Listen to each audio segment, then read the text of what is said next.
నాకు ఈత రాదు. ముగ్ధా గారు, ఈ చలికి ఈత వచ్చిన ఎంత దూరం ఇస్తారండి? 3 తాడి చెట్లు అంత లోతుందంట. మీరు తాటి మట్టంత ఉన్నారు. ఇదంతా మంచుతో గడ్డగట్టిన నది, థిన్ ఐస్. అలా అని చెప్పి మనం భయపడిన అవసరం లేదు. మన ట్రక్తో పాటు మనది మొత్తం 2400 kgs.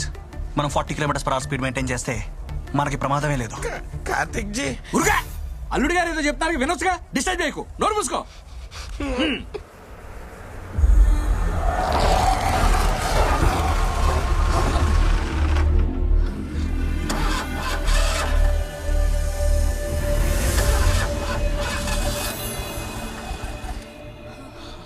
ఏంటి అల్లుడు, ఏమైంది? అదే అర్థం కావట్లేదు మావా. డీజిల్ అయిపోయింది జీ. ఇప్పుడు చెప్తావేంటి? ఇందాకే చెప్పొచ్చు. అన్నారు కదా చెప్దాం అనుకుంటేనే. కానీ ఫ్యూయల్ ట్యాంక్ ఫుల్ చూపిస్తుంది కదా. ఓసారి ఫుల్ కొట్టించక ముళ్ళు అక్కడ ఇరుక్కుపోయింది జీ.